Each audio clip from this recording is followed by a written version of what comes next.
Already 5 o'clock in the afternoon?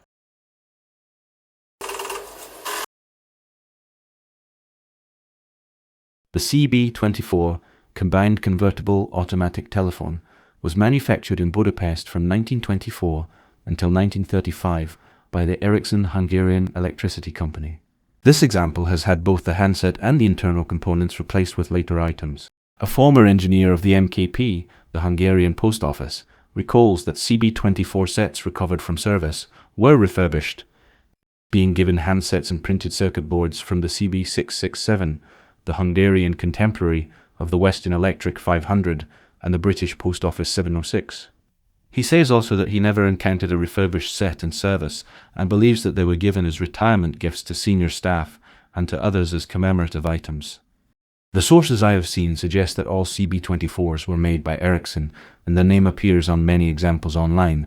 However, the only markings on this set are those of the MKP, the Hungarian Post Office. The handset here was made by Ericsson, but in Sweden, and bears no relationship to the original, or any later handsets actually used with the CB24. This is a convertible telephone, that is to say its unusual cradle makes it equally at home on a desk or attached to a wall. When I bought this telephone a couple of years ago, it was clear that the dial had issues, namely failure to shunt the bell, and, a somewhat less common problem, the generation of an additional pulse. That is, dialing 1 generated 2 pulses and so on. I posted a shot of the set and said in the description that adjustment was needed and would be undertaken when time allowed. As the saying goes, procrastination steals oregano. But eventually, I did get around to finding what I considered to be a better solution for the extra pulse problem than that devised by the previous owner of the set.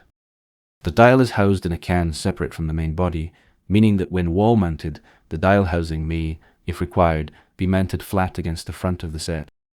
The dial is of the spinning cam type, the principle used by the UK Automatic Telephone Manufacturing Company and many other manufacturers throughout the world.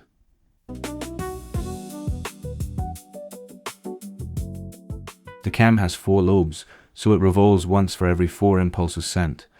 However, as the person who soldered a coin to the dial stop noticed, the cam continues to spin during the interdigit pause. So, when 1 is dialed, the contacts actually break twice. In normal operation, as the cam approaches the impulsing contacts at the end of the impulse stream, the impulsing contacts will be shunted during the interdigit pause by the off-normal contacts closing. So, by adding a small piece of plastic tubing to the end of the worn fiberboard cam that operated the off-normal springs, I was able to shunt the extra pulse in the ringer, with the result that you can see here.